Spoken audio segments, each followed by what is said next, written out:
고백합니다. 나는 성경이 말씀하는 모든 것을 믿습니다. 나는 하나님의 자녀이며 성경 속에 있는 모든 약속들도 내 것이고 성경이 할 수 있다고 한 모든 일들을 나는 할 수 있습니다. 나는 지금 내 생각은 깨어 있고 내 마음은 열려 있습니다. 지금 받으려 하는 하나님의 말씀으로 인해 분명히 나는 변할 것이고 성장할 것입니다. 할렐루야, 아멘. 오늘 주기도문 강해 속에서 우리 죄를 사하여 주시옵고 하는 말씀을 같이 나누고자 합니다.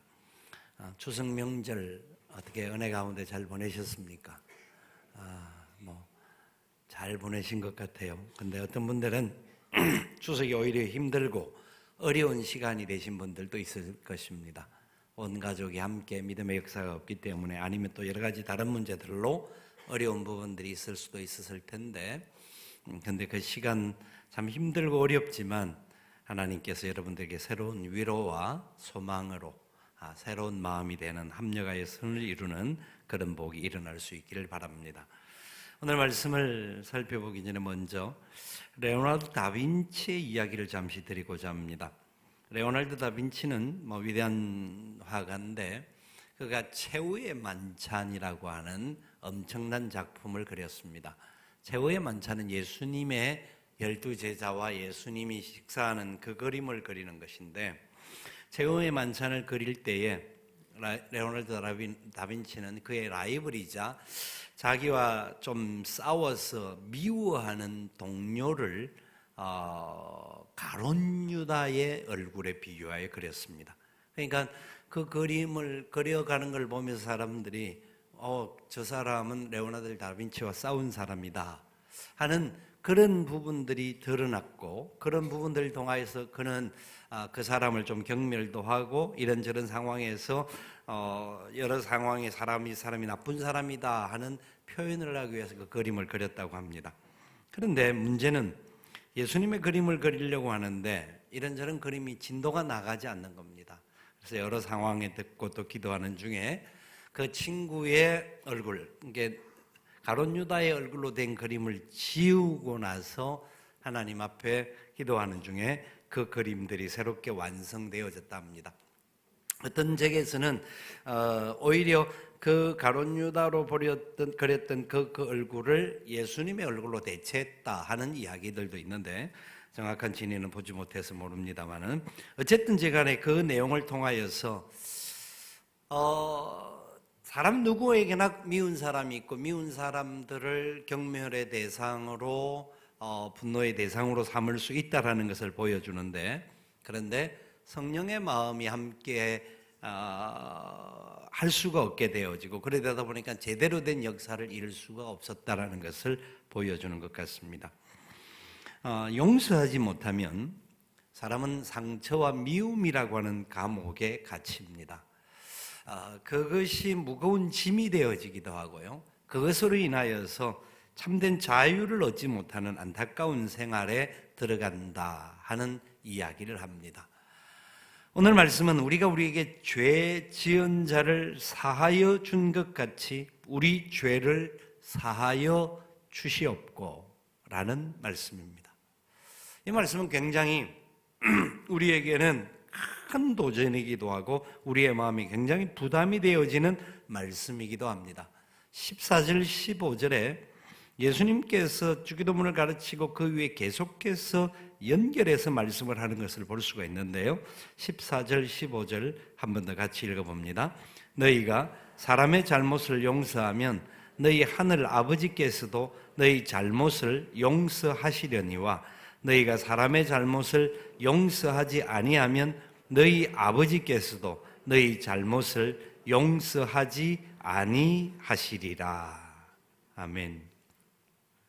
이 말씀은 12절의 말씀을 풀어서 오히려 더 깊이 말씀한 내용이 아닌가 할 정도입니다.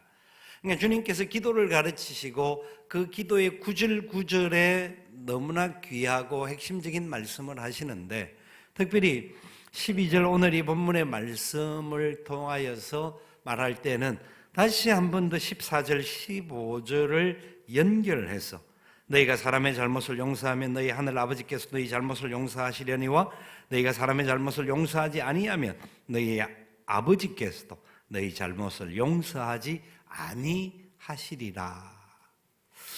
우리에게는 굉장히 고민이 되게 하는 말씀인 것 같습니다.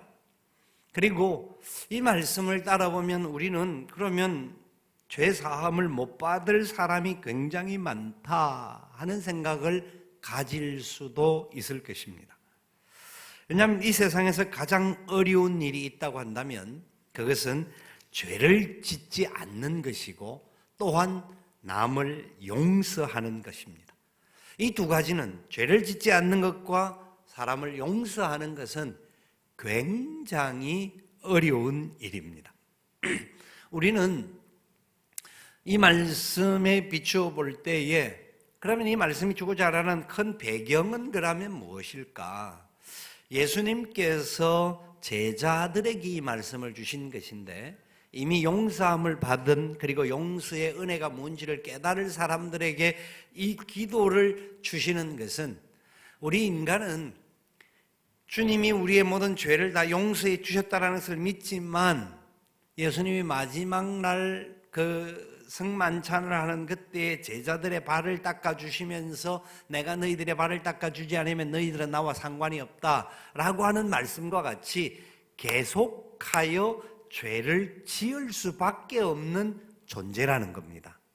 저와 여러분은 그래도 이렇게 교회 나오고 나름대로 거룩한 백성으로 살아가는 모습을 가지고 있지만 우리의 삶의 자리 속에서 우리라고 하는 속성 속에는 계속하여 죄를 지을 수밖에 없다.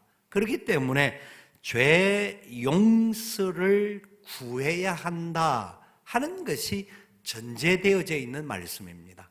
그리고 그 전제를 이야기할 때에 우리가 우리에게 죄 지은 자를 사하여 준 것 같이 우리 죄를 사하여 주시옵고 라는 말씀을 배경으로 하고 있다라는 겁니다.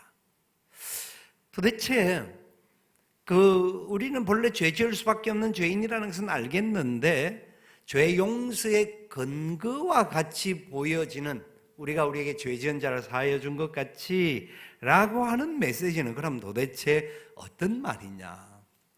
남을 용서한다라는 것은 좋은 일인 줄은 알겠는데 남을 용서하고 죄 사함을 위하여서 우리가 그렇게 해야 되는 것은 알겠는데 이것이 우리 죄가 용서함에 받는 근거가 되어지고 있다는 것을 말씀합니다.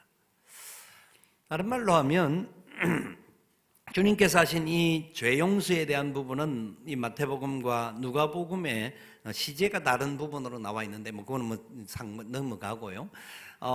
이 죄에 대한 말을 다른 말로 바꾸면 번역이 가능한 것이 빚지다라는 것과 같은 말입니다. 빚과 같은 겁니다. 그러니까 우리가 우리에게 빚진 자들을 탕감하여 준 것 같이 우리 빚을 탕감하여 주시옵고 라고 하는 말씀도 되는 겁니다.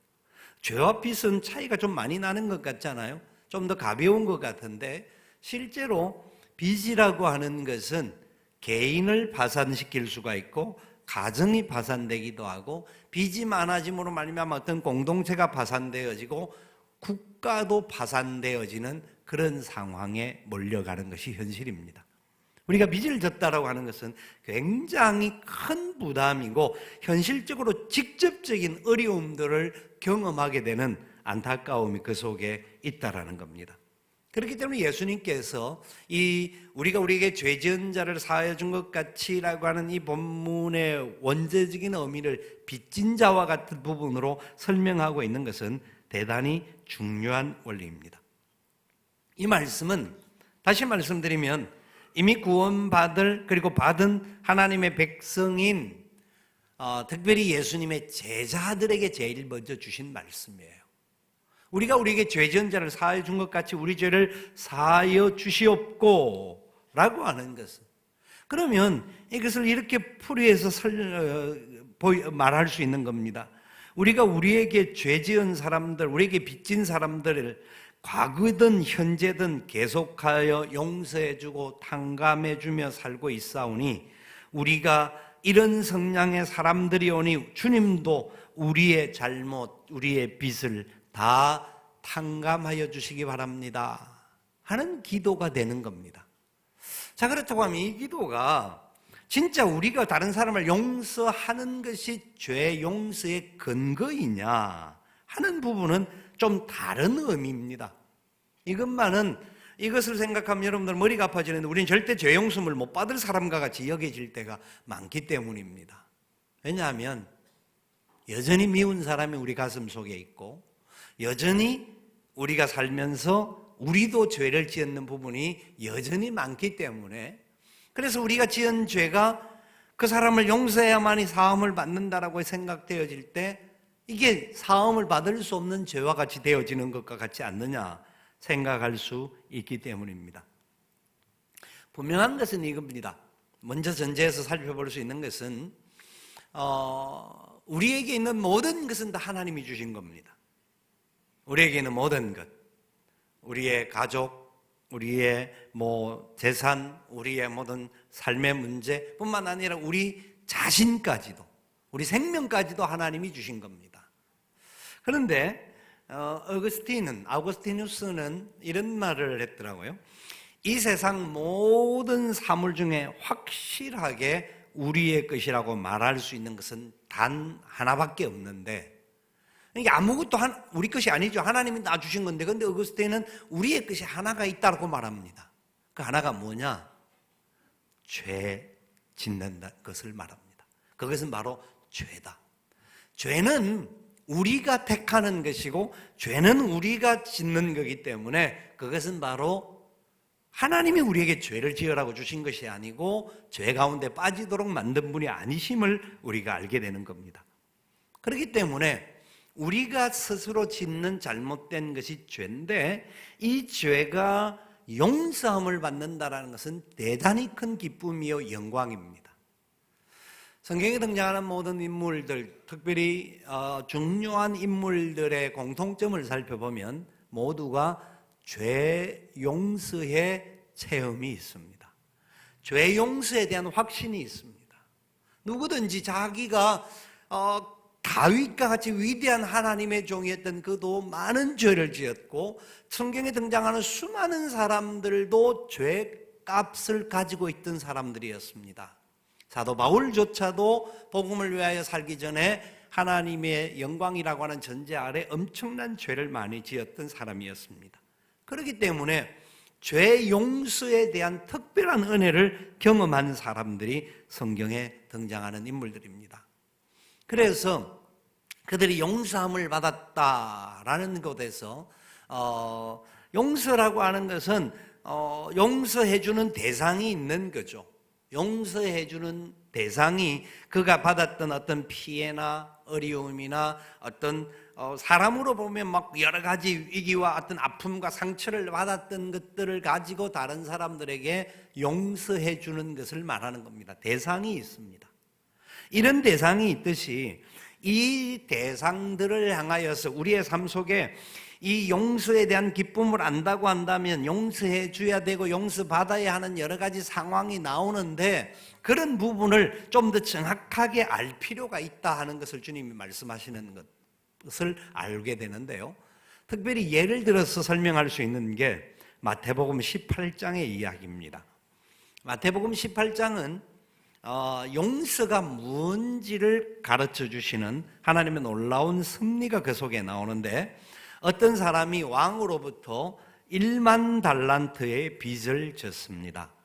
1만 달란트가 얼마쯤 되는지 여러분 계산을 한번 해보시면 한 달란트가 사람 일반 노동하는 일용직 사람들이 매일 받는 것을 모으는 16년 동안 모아야 되는 돈이 1만 달란트입니다. 1만 달란트가. 그러면 1만 달란트가 이거 한 달란트가. 그러면 이거 1만 달란트면 얼마가 되죠? 우리의 금료를 몇 년 동안 모아야 되죠? 16만 년 살 수 있는 분이 계십니까? 우리가 100년 살기도 쉽지 않고 돈을 버는 시간도 사실은 따지고 보면 이래저래 빼면 한 4, 50년 벌면 엄청나게 많이 버는 겁니다. 그런데 지금 빚진 자가 얼마 정도 빚이 있는, 약 16만 년 돈을 벌어야 하나도 안 쓰고 갚을 수 있는 빚입니다. 계산이 안 되는 돈입니다. 계산이 안 되는. 그래서 이 10,000달란트를 10,000달란트를 하루 임금을 10만 원을 잡으면 한 6조 정도가 되고요. 그 다음에 20만 원 잡으면 12조고, 뭐 하루 임금 5만 원을 잡아도 3조 이상이 되는 겁니다. 그러니까 이게 우리는 억만 해도 억하는데, 이 조라고 하는 것은 상상이 안 되는 돈이잖아요. 그러니까 이게 그렇게 크게 느낌이 안 올지도 모르겠어요. 여러분, 만약에 우리가 30년 동안 빚 갚기 위해서 한 푼도 안 쓰고 매일매일, 그러니까 뭘 먹고 살아야 됩니까? 그냥 물만 먹고, 물도 돈을 줘야 되는데, 그러면 30년 플러스 또 알파가 붙어야 되잖아요. 이런 정도의 빚을 갚는다고 한다면 그 사람이 어떻게 되겠습니까? 그런데 주인이 빚을 갚아라고 이야기를 합니다. 그러니까 주인에게 이 사람이 뭐라고 말하느냐면, 조금만 기다려 주세요, 갚겠습니다. 야, 진짜 배짱이 좋은 것 봐요. 그 계산을 해보면 도무지 갚을 수 없는, 아무리 벌어도 이거는 뭡니까? 로또가 당첨되어도 갚을 수 없는 돈인데 그걸 갚겠다고 이야기를 합니다. 그러니까 주인이 불쌍히 여겨서 그 돈을 어떻게 해요? 탕감해 줍니다. 전부를 다 탕감을 해주겠다라고 말합니다. 그러니까 그 기쁨은 말할 수가 없겠죠. 근데 문제가, 이 사람이 밖에 나가는데 자기에게 100데나리온 빚진 자를 만나는 겁니다. 100데나리온은 하루 일당이 한 데나리온이기 때문에 100일분의 일당입니다. 10만 원을 잡으면 1,000만 원이고, 500만 원에서 2천만 원 사이, 또 더 이상도 될 수는 있습니다만은, 하여튼 작지는 않지만 자기가 빚진 것에 비해는 세 발의 피입니다. 너무너무 작은 돈인데 이 사람에게 빚을 갚아라고 막 재촉을 합니다. 그러니까 이 사람이 지금 없는데 조금만 기다려달라고 하니까, 자기가 용서받은 것은 기억을 언제 잊어버렸는지 다 까먹고 난 다음에 이 사람을 감옥 교도소에 집어 넣어버립니다. 그 사실을 왕이 듣고 이 사람을 다시 불렀습니다. 18장 32절 33절에 이렇게 이야기를 합니다. 악한 종아, 네가 빌기에 내가 내 빚을 전부 탕감하여 주었거늘 내가 너를 불쌍히 여김과 같이 너도 내 동료를 불쌍히 여김이 마땅하지 아니하냐 하는 질문을 합니다. 그리고 그에게 베풀었던 부채 전액의 면제를, 특혜를 취소하고 1만 달란트를 갚을 때까지 감옥, 교도소에 나오지 못하도록 명령합니다. 주님께서 빚에 대한 문제를, 우리에게 빚진 자들을 탕감하여 준 것 같이 우리 빚을 탕감하여 주옵시고, 우리가 우리에게 죄 지은 자를 사하여 준 것 같이 우리 죄를 사하여 주시옵고 라고 하는 부분을 굉장히 강조해서 많이 이야기하는 것을 보여줍니다. 도무지 갚을 수 없는 그것을 용서함을 받았다고 한다면 너희들은 어떻게 해야 될 것인가 라는 겁니다. 여러분, 1만 달란트 빚진 자가 어떤 사람일까요? 도무지 용서함을 받을 수 없는 죄값을 가지고 있는 자들입니다. 어쩌면 이 말씀은 저와 여러분들에게 적용이 되어지는 말씀일 겁니다. 우리 모두가 이미 하나님의 은혜로 1만 달란트 탕감을 받은 자들임을 알아야 합니다. 상상이 안 되는 이야기지만 내가 언제 그렇게 많은 빚을 졌어? 이렇게 생각할 수 있을지는 몰라도 우리의 죄값은 죽어도 또 씻어도 갚을 수 없는, 이 100데나리온 빚진 사람에게 돈을 받아서 그 돈을 가지고 자기가 가지고 있는 재산으로 아무리 갚아도 다 갚을 수 없는, 그러니까 우리의 선행이나 우리의 행동으로는 도무지 갚을 수 없는 그런 빚을 진 자들이 바로 참된 용서함이 무엇인지를 아는 사람들을 말합니다. 우리나라에 나온 영화 중에 밀양이라고 하는 영화가 있었습니다. 밀양이라고 하는 영화가 이 용서에 대한 이야기를 담고 있는데요. 모녀가 사는데 강도가 들어와서 딸을 죽입니다. 죽임을 당한 그 딸을 부둥켜 안고 몸부림치는 엄마가 그럼에도 불구하고 하나님 앞에 기도하면서 용서에 대하여서 생각을 합니다. 용서해야지. 그래, 용서해야지. 라고 생각을 해서 교도소를 찾아갑니다. 용서하러 하기 위해서 갔는데 이 사람은 다른 사람에 의하여서 복음을 받아들였고 그걸 좀 냉소적으로 그 내용을 썼어요. 그럼에도 불구하고 그런 사람들은 용서함을 받았으면 나 같은 죄인이 참 잘못했습니다 막 이래 해야 될 텐데 뻔뻔스럽게 나는 용서함을 받았다라는 식으로 이야기하는 것으로 나옵니다. 나 용서 받으니까 당신이 나를 용서하든 말든 상관없다라는 식으로 영화가 좀 이상하게 비춰지죠. 그러니까 용서해 주러 갔던 사람이 용서가 안 되는 겁니다. 용서가 안 될 뿐만 아니라 오히려 하나님에 대하여서도 이럴 수 있냐라고 원망하는 이야기가 그 속에 담겨져 있었습니다. 여러분, 용서라고 하는 것은 참 어떤 내용일까요? 아침에 예배를 마치고 일부 예배를 마치고 좀 이렇게 정리하다가 영상을 좀 몇 가지를 제가 보았는데 제인데 오래전에 있던 영상을 보면서 한 영상은 이것이었습니다. 나이지리아에서 예수를 믿고 난 다음에 목사님과 성도 4사람이 어린아이까지 포함한 4명입니다. 복음을 전했습니다. 몇몇에게 복음을 전했는데 그곳이 이제 이슬람권이니까 이 사람들을 이슬람 제도를 파괴하는 사람이라고 해서 잡아서 매를 때리고 죽도록 매를 때립니다. 그런데 그것으로 끝나지 않고 웅덩이를 파서 그곳에 사람을 집어넣고 나무를 막 덮어서 불을 지르는 장면이었습니다. 그 장면을 보면서 이 가슴이 찢어지는 아픔들을 느낍니다. 근데 그런 사람이 용서가 가능할까요? 그런 사람들을 용서해 줘야 될까요? 하는 그런 마음이 들 정도입니다. 그 목사님은 죽어가면서 막 많이 실신을 당한 정도인데도 그럼에도 불구하고 불을 타는데 그대로 가만히 앉아서 기도하고 있는 장면입니다. 무슨 기도를 했는지는 모르겠습니다만은 무슨 기도인지는 모르지만 그분은 아마 예수님을 닮은 기도를 하지는 않았을까 하는 생각을 해보았습니다. 용서를 한다고 하는 것은 가장 먼저 우리가 예수님을 닮는 자리에 들어가는 것을 말하는 것 같습니다. 예수님을 닮지 않고는 할 수 없는 게 용서인 것 같습니다. 예수님께서 십자가에 못 박히신 이유가 뭡니까?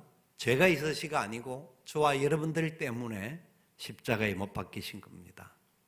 십자가에 못 박히실 때 그냥 박히신 것이 아니라 밤새도록 신문을 당하시고 채찍도 맞으시고 뺨 맞기도 하시고 얼굴에 침뱉음을 당하시고요.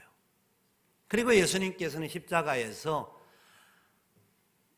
온전히 벌거벗겨진 채로 양손과 양발에 못이 박히면서 죽어갔습니다. 그때에 그 밑에 있는 수많은 무리들이 예수님을 십자가에 못 박으면서 오히려 더 조롱합니다. 당신이 하나님이라고 하면, 하나님 아들이라고 하면 내려와라. 그거 어떻게 그게 있냐 하고 조롱하고 조소합니다. 얼마나 경멸하는지 모릅니다. 그런데 주님께서 기도하면서 이렇게 기도하는 것을 저와 여러분은 알고 있습니다. 아버지, 저들이 자기들이 하는 일을 알지를 못합니다. 저들의 죄를 사하여 주시옵소서. 여러분, 이게 참 그렇죠. 주님이니까 그럴 수 있었겠죠. 우리는 이렇게밖에 생각할 수가 없습니다. 보세요. 그 주님을 향하여 돌을 던지고 죽였던, 못을 박았던 사람들 누구도 와서 내가 잘못했다고 말한 사람 없었습니다. 용서를 구한 사람도 없는데 주님은 기도하면서 용서해 달라고 기도하는 겁니다. 우리가 보통 용서를 하려고 하면 그래, 상대방이 좀 잘못을 깨닫고 그래, 와서 미안하다, 내가 잘못했다 라고 할 때 그래도 용서하기 싫은데, 이 사람은, 누구도 어떤 사람들은 주님을 향하여서 용서를 구하지도 않았고, 한편 강도는 나중에 자기가 죄인임을 깨닫기도 하고, 아주 그런 사람들은 당연히 구원을 받아야 하지만, 그렇지 못한 수많은 영혼들을 위해서 주님께서 하신 말씀이, 저들이 자기들이 하는 일을 알지를 못합니다. 용서해 주시기를 바랍니다. 참 사람이 할 수 있는 일은 아닌데, 사람들 중에 그럼에도 불구하고 그렇게 주님을 닮은 분들이 없잖아 있었던 것을 봅니다. 스데반 집사가 돌에 맞아 죽었지 않습니까? 복음을 전하다가 돌에 맞아 죽었습니다. 스데반 집사도 돌에 맞아 죽어가면서 똑같이 주님이 말씀하신 대로, 기도하신 대로 기도했습니다. 저들의 죄를 사하여 주시옵소서. 저들이 하는 일을 알지를 못합니다. 참 말이 안 되는 일입니다. 누구도 스데반 집사에게 돌을 던지는 걸 놓고 미안하다, 잘못했다 말하지 않았습니다. 그런데 그들을 용서했습니다. 어떻게 가능할까요? 어떻게 자기 아들을 죽인, 2명의 아들을 죽인 원수 같은 공산당을 자기의 양아들로 삼아서 하나님의 사람으로 만들었던 손양은 목사님과 같은 분이 어떻게 가능할까요? 여러분, 그게 가능한 일입니까? 저와 여러분의 심령 속에 그런 일들이 어떻게 가능한 것 같이 느껴지십니까? 그분들은 그 용서를 통하여서 주님의 장성한 분량에까지 자라갔던 모습인 것을 보여주는 것 같습니다. 우리는 참 어렵다고 생각하지만 하나님이 원하시는 것은 그 수준까지 우리가 되어지기를 바라는 겁니다. 우리는 어렵지만 하나님은 우리가 참된 용서의 자리까지 올라갈 수 있는 하나님의 사람, 성령의 사람이 되기를 소망하고 계시는 것 같습니다. 그래서 우리에게 그렇게 기도하라고 한 것 같습니다. 우리가 우리에게 죄 지은 자를 사하여 준 것 같이 우리 죄를 사하여 주시옵고. 그런데 한 가지 더 생각해 볼 것은요, 우리는 그 수준까지 안 되잖아요. 죽어가면서 어떻게 다른 사람을 용서해 달라고, 죽어가니까 그건 말이 안 되잖아요. 우리가 어떤 문제에 있어서 어떤 사람이 내게 어떤 어려움을 끼쳤고 힘든 일을 끼쳤을 때에 그게 용서가 안 돼서 우리는 얼마나 힘들어합니까? 그래서 막 꿈에도 나타나고 막 악몽을 꾸기도 하고, 그게 우리 모습이지 않습니까? 그래서 주님께서 이 기도를 주님을 닮는 수준이라고 말해 주신 것이라고도 생각이 되어지는데, 두 번째 생각해 볼 수 있는 것은 이런 것 같아요. 네가 용서하는 것이 네 자신이 사는 것이다 라는 겁니다. 왜 원수를 사랑하라고 하셨을까요? 원수가 뭐가 좋다고 사랑하라 하셨을까요? 똑같은 원리라고 저는 생각하는데요, 원수가 있고 용서하지 못할 미운 사람, 원수가 우리 속에 계속 있으면 이 원수가 우리의 삶을 지배합니다. 우리 안에요, 원한이 있잖아요. 분노가 있어요. 그래서 미워하는 감정이 끊임없이 일어나요. 그것 때문에 잠을 자지를 못해요. 신음하게 돼요. 고통하게 돼요. 주님은 주님의 사랑하는 제자들에게 이 말씀을 주셨기 때문에 제자들이 어떤 문제를 만나면 인간이기 때문에 그럴 수 있다는 것을 아시기 때문에 그렇게 되지 않기를 바라는 마음으로 용서하라고 말하는 거예요. 우리가 우리에게 있는 죄를 용서함을 받을 수 있을 뿐만 아니라 용서하지 못하면요, 사람 안에는 여러분들 중에도 아시는 분이 계실지만 부신이라는 데가 있어요. 이 부신이라는 것은 미워하는 사람들이 이 부신에 탈이 난대요. 그래서 그곳에서 호르몬이 잘못 배출되어지면 온몸에 아픔을 주는 부분들이 나온대요. 뿐만 아니라 분노하고 우리가 미워하는 감정을 가지면 화병에 든다고 말하잖아요. 심장이 얼마나 약해지고 힘들어지는지를 우리가 경험할 수가 있어요. 잠을 잘 수가 없는 그런 마음, 한숨이 나오고 답답함이 나오는 안타까움이 우리 가운데 얼마나 많이 일어나는지 모릅니다. 결국은 그 사람이 내게 잘못했던 거든지 나에게 어떤 어려움을 줬는데 그것 때문에 죽어나는 사람은 누구냐? 나라는 존재라는 겁니다. 주님은 우리를 아시기 때문에 우리가 그런 아픔과 고통과 그 분노의 자리에서 계속 거하지 못하도록 용서하라는 겁니다. 미국 스탠퍼드 대학의 프레드 러스킨 박사가 용서, 나를 위한 용서, 그 아름다운 용서의 기술이라는 책을 출간한 것을 다른 책에서 인용한 것을 보았습니다. 러스킨 박사는 우리가 다른 사람들을 용서하지 않고 그 사람들에 대한 증오와 분노를 우리의 마음속에서 끓이고 있으면 우리는 사실상 그들의 노예가 된다라고 경고했습니다. 왜냐하면 그 사람에게 우리의 감정을 지배할 권한을 주어버리는 셈이기 때문이라는 겁니다. 우리가 그 미워하는 사람들을 머릿속에 담고 있으면요, 생각 안 해야지, 나쁜 인간이 막 이게 지우려고 해도 지워지지 않고 계속해서 그 분노가 우리의 가슴 속에 있게 되고, 분노가 있음으로 말미암아 과거에 내게 아픔이 지금 현재도 계속되어지고 미래도 계속된다라는 겁니다. 그래서 그는 이렇게 용서를 정의합니다. 고통스러운 일이 일어났다라는 사실을 부정하거나 망각하는 것이 아니다. 용서란 이미 일어난 나쁜 일이 비록 나의 과거를 망쳤을지는 모른다. 그러나 나의 현재와 미래를 그 사람에게 발목 잡혀서는 되지 않기 때문에 나 자신이 그곳에서 벗어나는 힘찬 자기 선언이다. 이렇게 이야기를 합니다. 용서란 다른 사람에게 빼앗긴 우리의 삶의 주도권을 되찾는 것이라는 말입니다.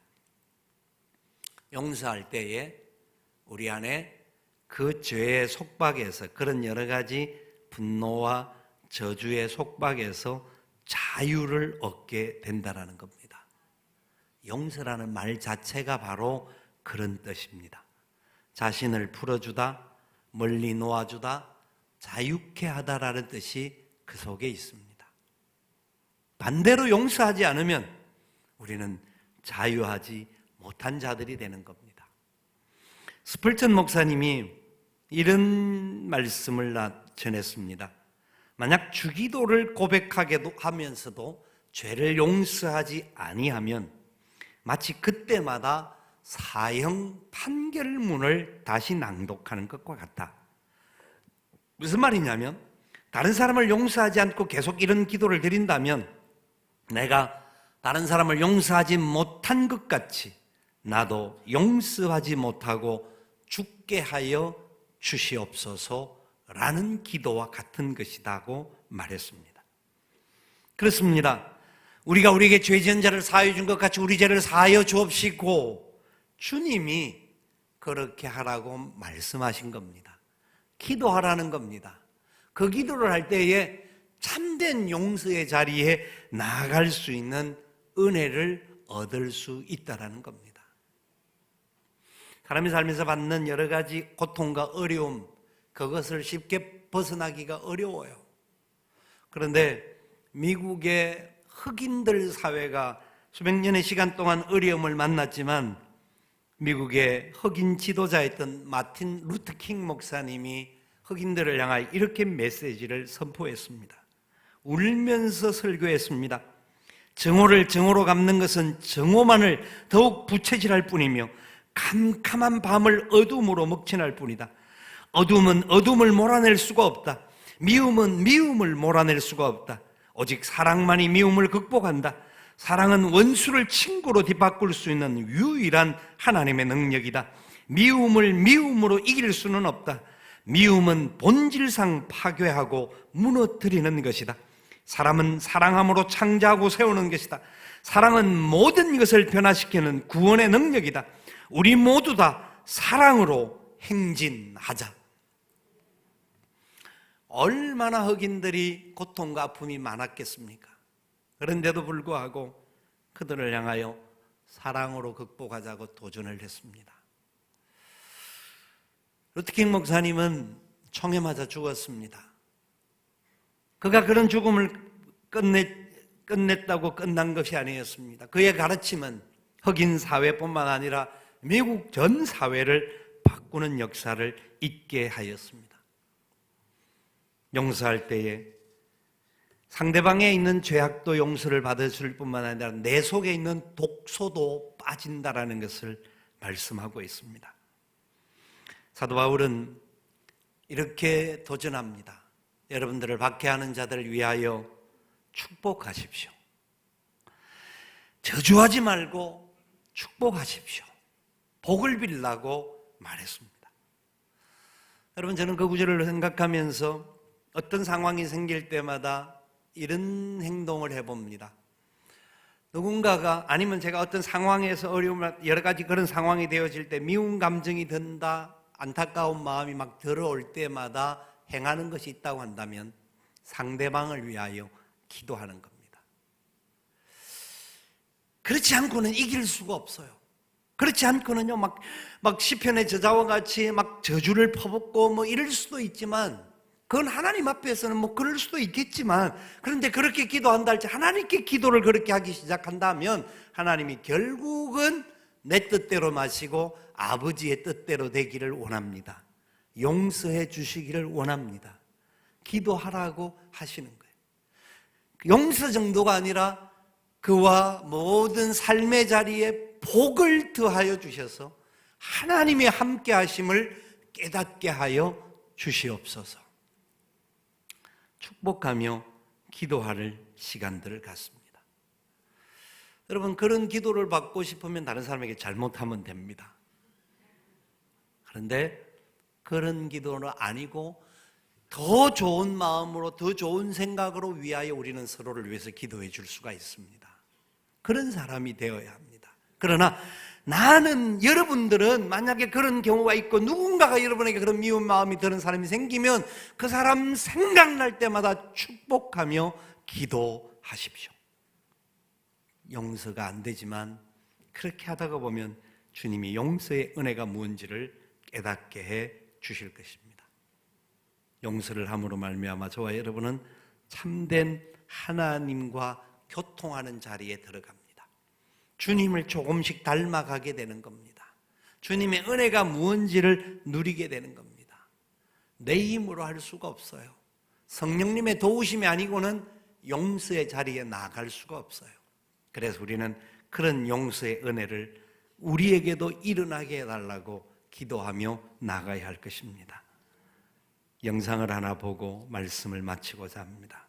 영상을 보면서 우리는 과연 저럴 수 있을까 한번 생각해 보면서 하나님 은혜를 달라고, 용서할 수 있는 믿음을 달라고 기도하며 나갈 수 있기를 원합니다.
아마 우리가 그런 고통과 죽음을 만나게 되면 배우자들은 몇 년 동안 머리를 싸매고 힘들어하고 일어나지도 못할지도 모릅니다. 그게 사람입니다. 그럴 수밖에 없을 겁니다. 그런데 하나님의 용서의 은혜가 뭔지를 알았던 그 부인들이 오히려 그들 부족을 품고 들어갔다는 것, 이성적으로는 말이 안 되는 이야기입니다. 그것이 하나님의 사랑입니다. 참된 용서와 생명을 주는 은혜라는 것을 다시 확인하게 하셨습니다. 여러분, 참 용서가 어려워요. 죄 짓지 않는 만큼 용서가 어려운 거예요. 그런데 발부둥 치고 용서하게 해달라고 기도하면 하나님이 우리에게 그 은혜를 더하여 주실 줄 믿습니다. 우리가 우리에게 죄 지은 자를 사하여 준 것 같이 우리 죄를 사하여 주시옵고, 그 기도가 저와 여러분의 기도가 되셔서 하나님의 영광 중에 승리하는 은혜가 일어나기를 주님의 이름으로 축원을 드립니다.